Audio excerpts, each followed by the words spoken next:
Magluluto tayo ngayon ng kwek-kwek kasi ayun ibibenta natin sa ano doon sa kinuha naming pwesto. Ayan, nagbabalat na ako ng kwek-kwek. Tapos tinitimpla na doon yung ano, yung harina na pangbalot diyan. Yung kulay orange, yung coating niyan. Babalat muna ako. Tapos ibinibenta namin to doon. Bali ang bili ko dito pala ay 2 piso isa.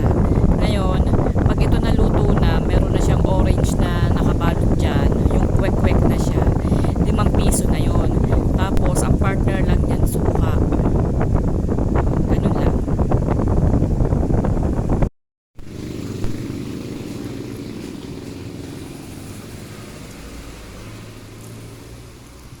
Yan, kailangan natin balatan yan. Tapos, ang mangyayari dyan, babalutin natin yan ng yung kulay orange na may na harina. Yung harina may ano, may sangkap na seasoning katulad ng asin, tapos ng baking powder, cornstarch, tapos konting suka, pang paano, pampa crispy. Tapos yung baking powder naman, pampaalsa. Yan, ang bili natin dito ay 2 piso isa. Ngayon, ibibenta natin yan ng 5 piso isa. May tubo na tayong 3 piso. Siyempre, hindi pa kasama pala dun yung mantika. Tapos, yung tawag dito, mantika, suka, at saka yung harina na gagamitin. Sabihin na natin na ano, 2 piso na lang ang tubo kada isa. Kasi yung piso, para naman yung sa mga mantika, yung sa suka, sa harina. Yan. May mo dito. Balatan natin yan.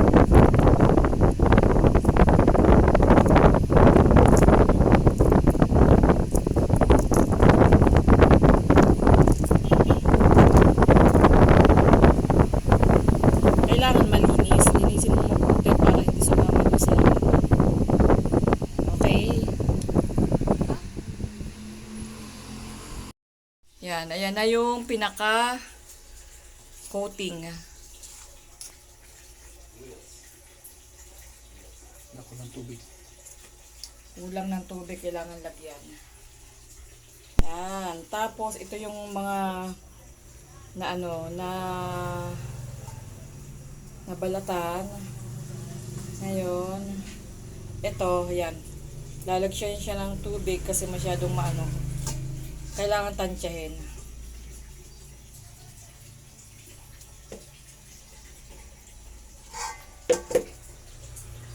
Unti lang ang tubig.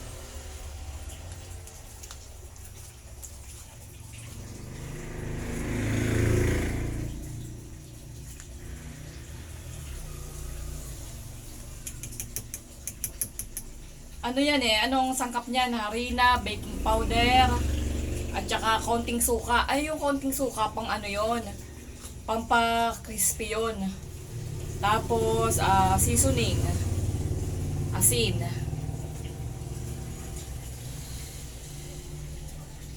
Tsaka cornstarch, yon.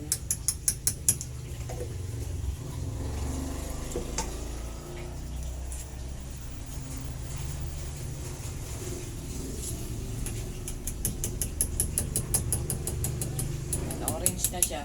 Kailangan niya palaputin.